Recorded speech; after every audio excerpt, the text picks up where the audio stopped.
ایک سردار سخت گرمی میں 2 کوٹ پہن کر گھر کو رنگ کر رہا تھا۔ ایک آدمی نے پوچھا، سردار جی اتنی سخت گرمی میں 2 کوٹ پہنے ہیں؟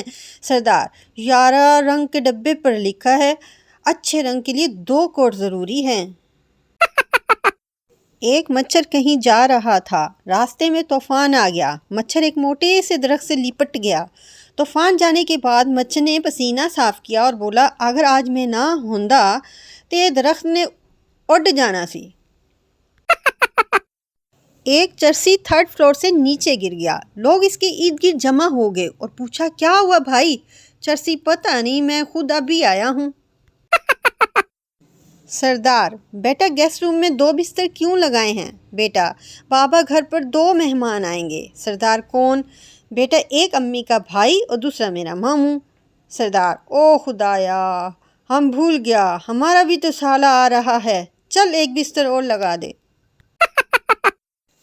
تیرا نام چاند پر لکھنے کو جی چاہتا ہے، مگر ایک تو میرا ہاتھ نہیں جاتا، دوسرا یہ خیال مجھے دوپہر کو آتا ہے، اور تیسرا امی نے دور جانے سے منع کیا ہے۔ ایک آنٹی تھی، ان کی ایک بیٹی تھی، وہ اس کی بہت کیئر کرتی تھی، بال سنوارتی تھی، پونیاں باندھتی تھی کہ بچی اچھی دکھے، پر بچی کی آنکھیں ہمیشہ باہر رہتی تھی، ایسے گول گول۔ آنٹی نے بہت ڈاکٹرز کو دکھایا لیکن وہ صحیح نہیں ہوئی، پھر ایک بابا کو دکھایا تو 1 منٹ میں صحیح ہو گئی۔ آنٹی بہت خوش بھی ہوئی اور حیران بھی، پھر بابا سے پوچھا کہ آپ نے ایسا کیا کیا کہ وہ ایک دم سے صحیح ہو گئی؟ بابا نے کہا، میں نے صرف بچی کی پونیاں ڈھیلی کی ہیں۔ سپاہی: سر جی چھٹی چاہیے، پنڈ جانا ہے۔ کرنل: اوکے، پہلے دشمن کا ٹینک چھین کر لاؤ۔ سپاہی: سر ہون لو، گل ہی کوئی نہیں۔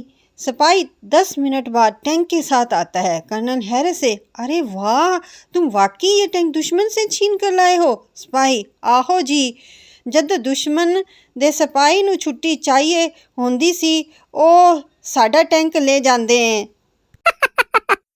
گرلز کالج کے باہر بم بلاسٹ کے بعد نیوز رپورٹر زخمی لڑکی سے: جب بم گرا تھا تو ایک دم سے پھٹا تھا؟ لڑکی غصے سے: جی نہیں، وہ آہستہ سے ہمارے قریب آیا اور نہایت ادب سے، پیار سے، احترام سے جھک کر اور شرما کر بولا، باجی ٹھا۔